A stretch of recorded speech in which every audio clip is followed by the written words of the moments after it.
Alrighty, so today's class is going to be nice and slow, and we're going to hold poses for around 3 minutes. It's probably going to be about half an hour. And we're going to start with our back against the wall. So if you need a cushion under your bum, if you need a little bit of height, please take it. Bring your hands onto the backs of your knees. Hey guys, as you're logging in. So it's wall yin. You're just going to use the wall and your mat. You can use a pillow if you need it. So all I want you to do here, and it's your choice, you can let the chin slightly drop in, or you can take the back of the head against the wall. I'm really going to take advantage of the wall tonight. So you almost want to imagine that the wall is supporting your weight. And the wall is kind of taking away anything that you don't need. And you're just letting yourself kind of drop into this. And just allowing the very outer layers of the body, the skin, to just kind of soften and let go. With each exhale, just letting a little bit more drop away from you. And then imagine just underneath the skin, so we get kind of into the fascia, this webbing. And just imagine with every exhale that this webbing is letting go. It's softening, releasing. And then start to imagine just underneath this webbing, your fascia, the muscles. And just let the muscles let go a little bit more. You might feel your shoulders drop a little further down. You might feel the lower portion of the jaw drop away from the upper portion. Maybe noticing that the back or the back of the head are sinking heavier into the wall, or your butt's releasing further down. And then start to imagine some of your organs. The heart, the lungs, the stomach, the liver, the spleen. And just imagine all of these organs just having a little hug, a little moment, a little break. They're obviously constantly working. We're just sending our attention, our awareness to them. And imagine the bones becoming heavy, releasing a little bit further down.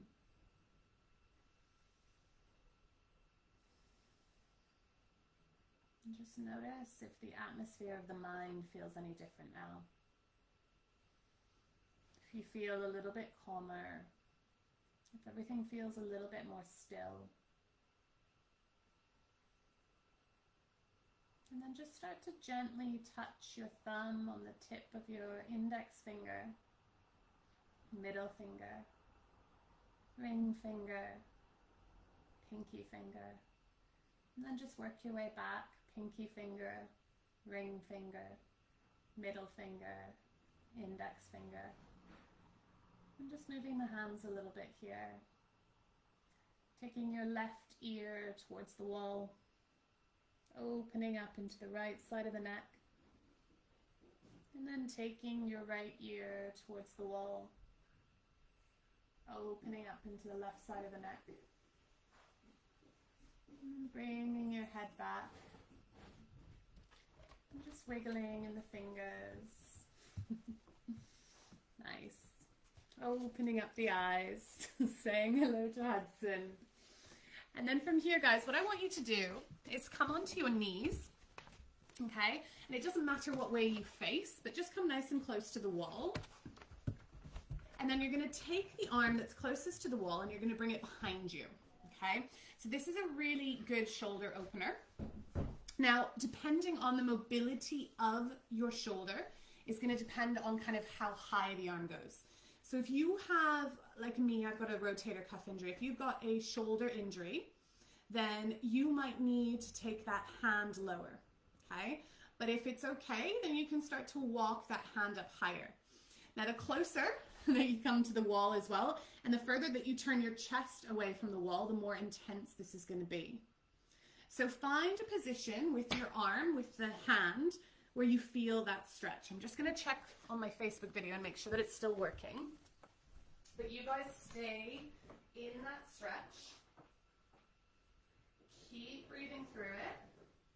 And as you start to get some more opening in the shoulder, you might be able to bring the hands a little bit higher. Good, okay, I'm still live with these guys.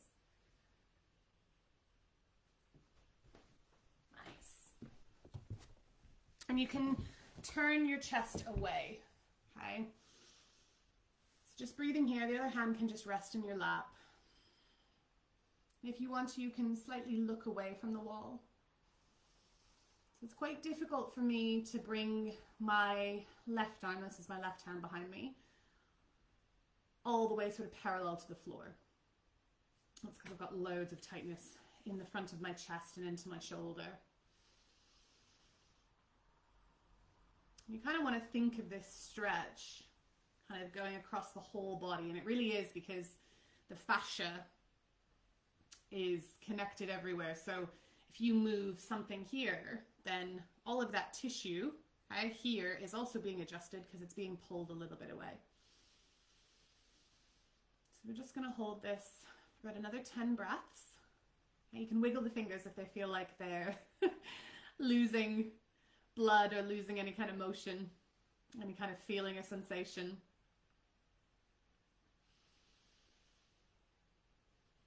And you might feel that in the crook of the elbow. You might feel it more on the front of the chest.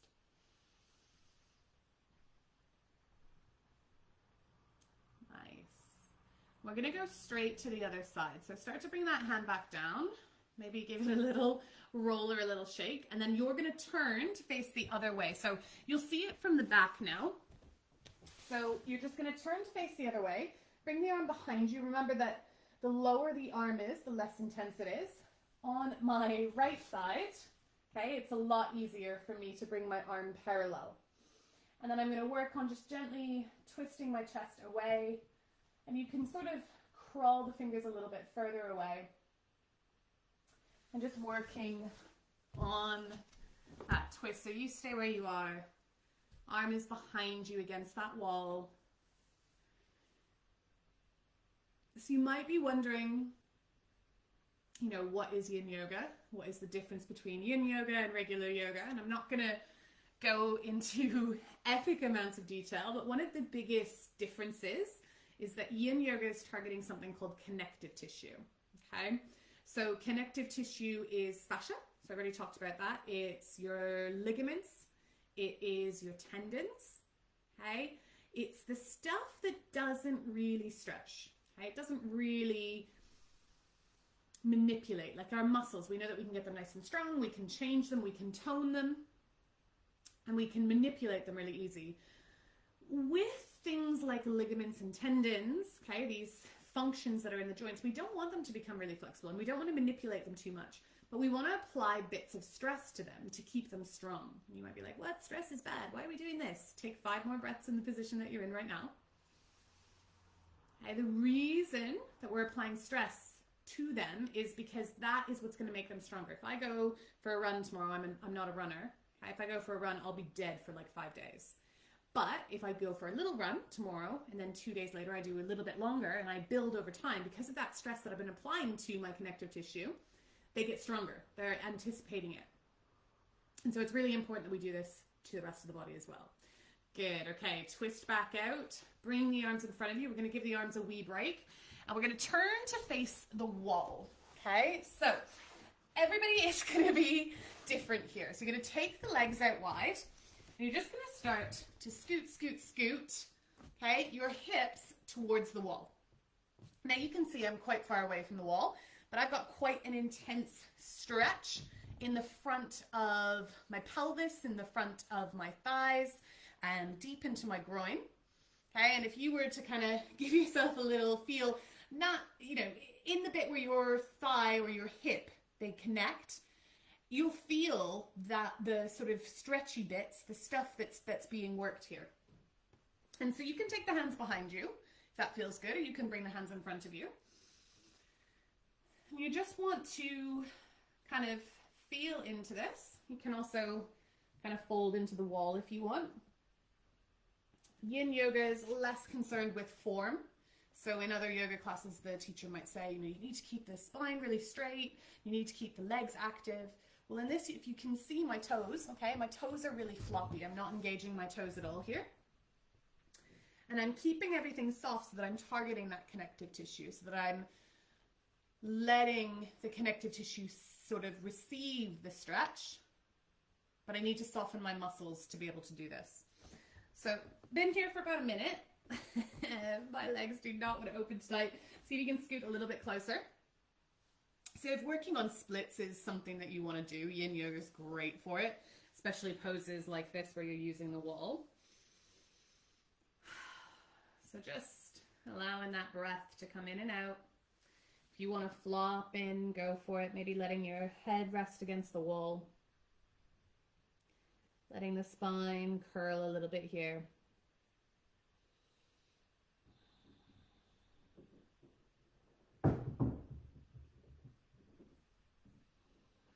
Head heavy. And just for our last minute, see if you can come a little bit closer. You might not move at all. Maybe the hands come onto the legs. Sometimes I feel like I need like someone to come up behind me and push me to get me closer. So just letting the body be nice and heavy here.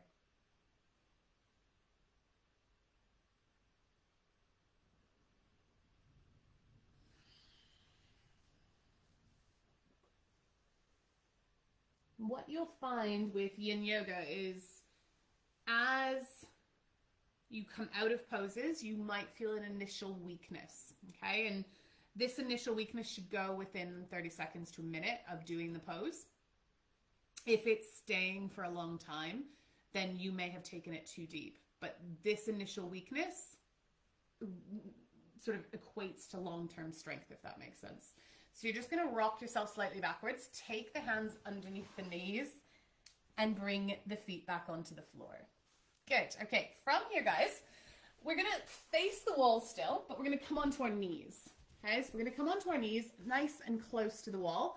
We're going to bring our hands up, scoot the knees a little bit away, and let your chest drop towards the wall. Now, arms are high.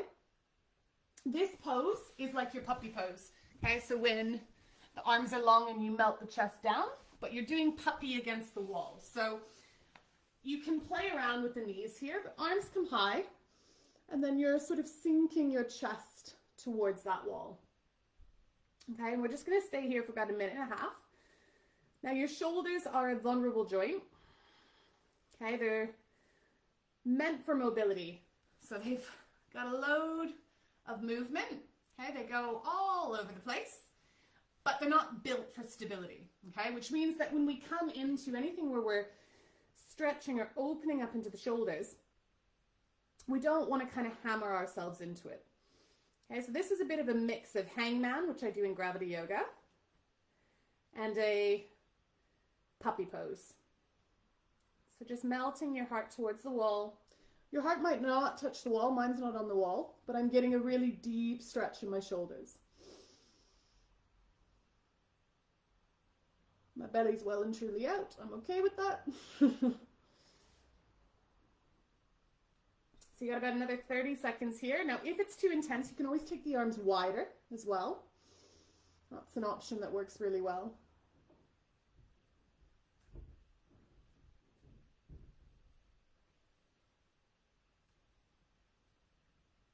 Couple more breaths here.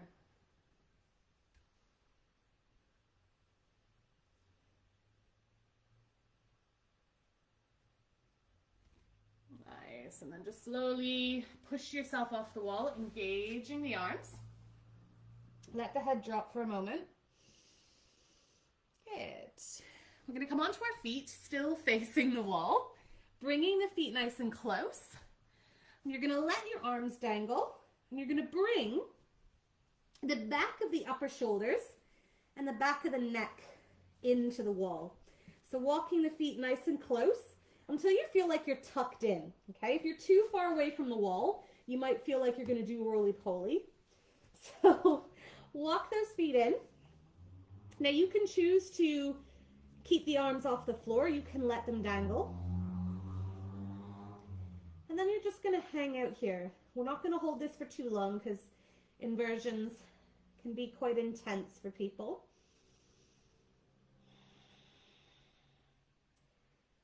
But just letting kind of as much of the back press into the wall as you can. It's a nice stretch for the hamstrings, the backs of the legs.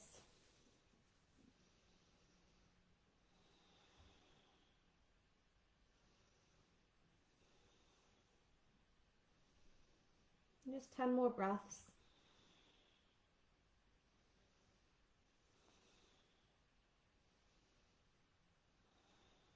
5 more.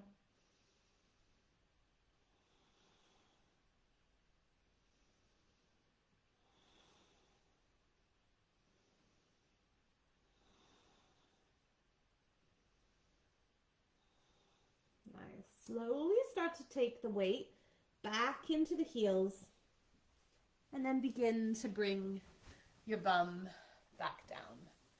Good.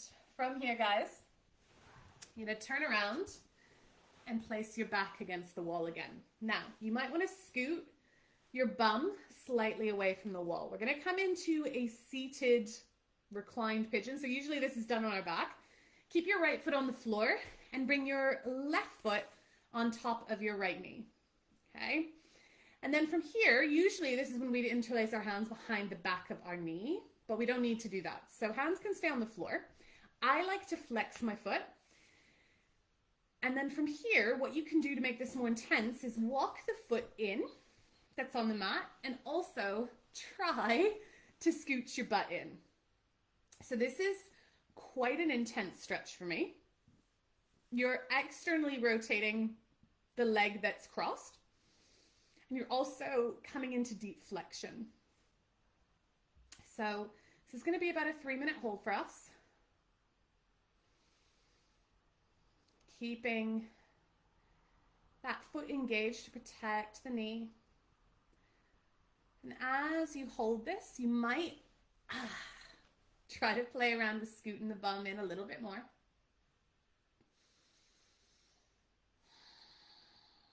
Just breathing through it. And a lot of people think that yin yoga means easy yoga. And this really isn't the case. Okay? A lot of yin poses can be super intense. And yin requires real mind over matter. It's a real sharp focus, because when you come into certain stretches, the whole body is going to be fighting against it. Your stretch reflexes are going to be wanting to kick you out. And what you want to be able to do is breathe through it and try to stay in the pose as long as you can. Okay, or as long as your teacher says. Okay, you got another minute left here. You might want to try and scoot the bum a little bit closer. You might want to try to bring the foot that's on the floor a little bit closer in as well. Either of these options is going to bring your front leg into deeper flexion.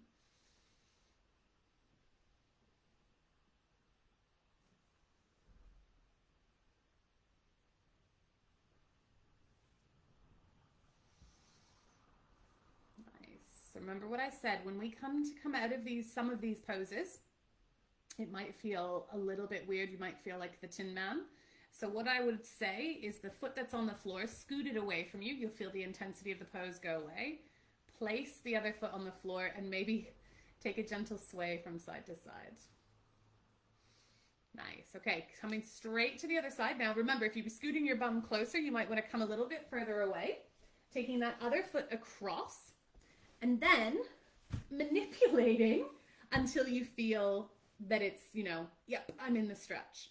So you can slide the foot that's on the floor closer, and you can bring your back or your butt closer to the wall. So again, the knee that's up, you're coming into flexion. Okay, this is where the joint comes shorter. So the knee is generally coming closer in. And you're in external rotation, so that knee is going plump out to the side. Okay, flexing that foot. If the knee feels okay, then you don't need to flex the foot. Okay, it's just if you've got any weird sensations in that knee. And then we've got 2 more minutes here.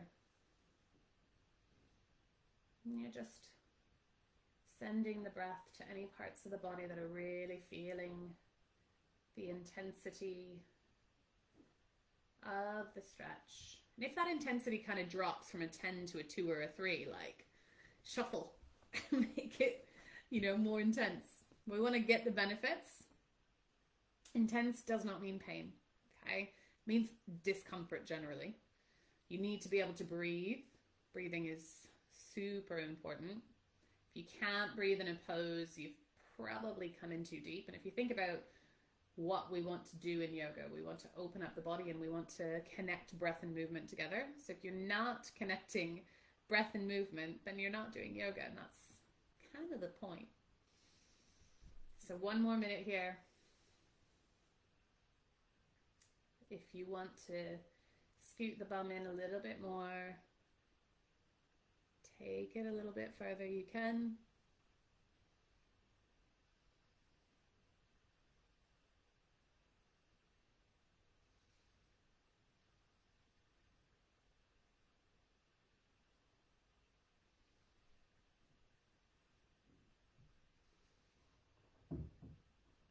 Nice, last 10 breaths here. Stay with it.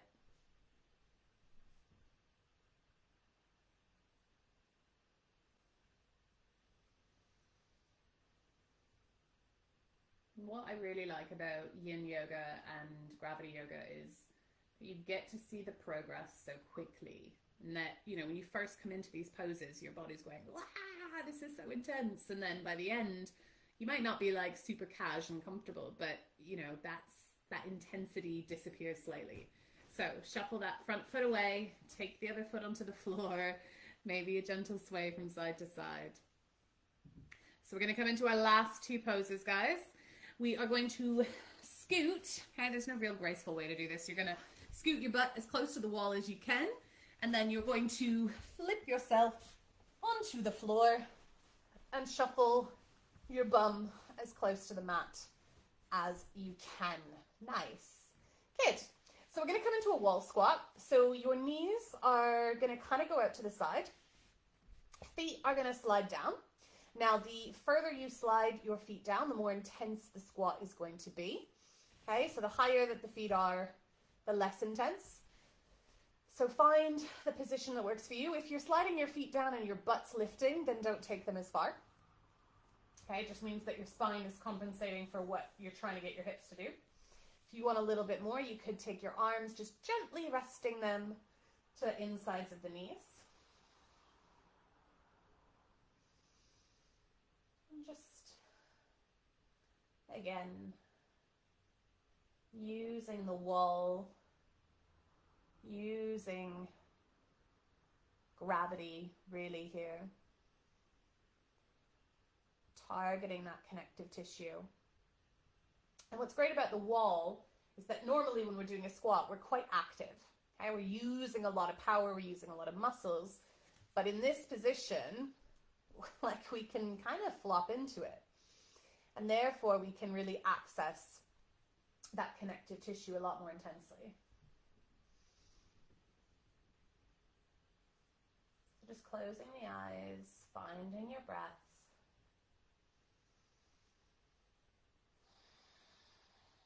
And if you can, try to elongate the duration of your exhale, so making that exhale longer than the inhale if you can.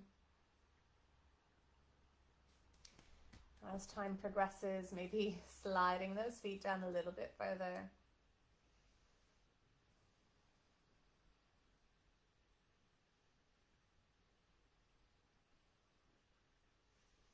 One more minute here.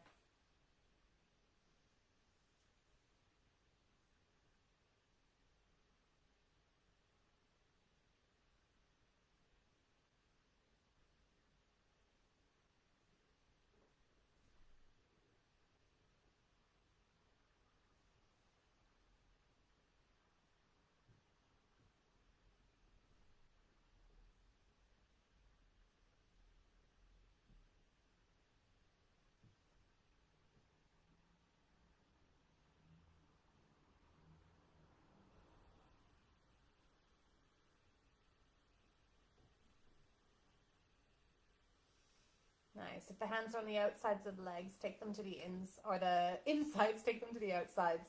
And then, just slowly start to take the legs up the wall until the knees are bent. And you can just windshield wipe those legs from side to side. So our last pose is going to be an inversion. It's really nice with the wall because all you're going to do is send your legs up to the sky. Now, if you do have a bolster or a block and you want to lift your butt a little bit higher, then you can just scoot it underneath the bum. I'm just going to take a really simple, easy inversion tonight. Toes can flop out to the sides. Now, you can keep your hands connected. You can take them by your sides. You can bring them over the head if that feels good. I'm going to keep mine connected on my belly. And then just closing the eyes here. And the wonderful benefits of inversions are not in a hierarchy. So doing a handstand or doing this pose, you're still kind of pretty much receiving the same benefits. Yes, a handstand is more active and it's stronger, but the specific benefits regarding the inversion are the same. You're stimulating your parasympathetic nervous system, you relax, you rest and digest. You're slowing the heart rate. You're calming and relaxing. You might feel a heavier quality on the chest, the shoulders or the belly. And just really allow yourself to drop into this heaviness, embracing it.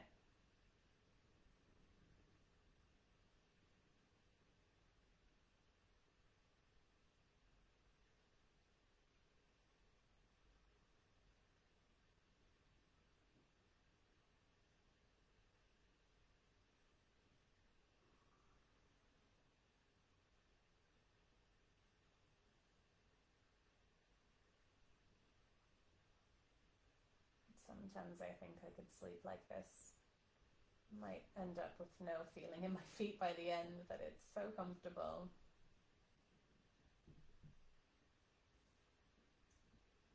And just start to take a little wiggle in your toes, bringing a little bit of life back into them. And just roll both of the toes out to the sides as much as you can. And then roll the toes in, so the big toes touch. Roll the toes out. And roll the toes in. And then just really nice and slow, start to bend those knees. And when you feel ready, walk those feet down one side of the wall or the other, so that you're on your side. And when you feel ready, start to press yourself back up. And end up with your back against the wall again. We're going to place both of the feet on the mat. We're going to take our hands onto our knees, palms face up, and just let the fingers curl naturally into the palms, closing your eyes here. And just in this physical representation of being open and willing, open and accepting to new possibilities, to growth and change, to whatever our evening holds for us, whatever tomorrow holds for us, whatever the new year, not so far away anymore, holds for us. And then just gently bring the hands to touch. And with the elbows still connected to the knees, just bring your thumb towards your sternum. And just sealing your practice, fluttering the eyes open, bringing the thumbs to the forehead. Namaste. Well done, guys.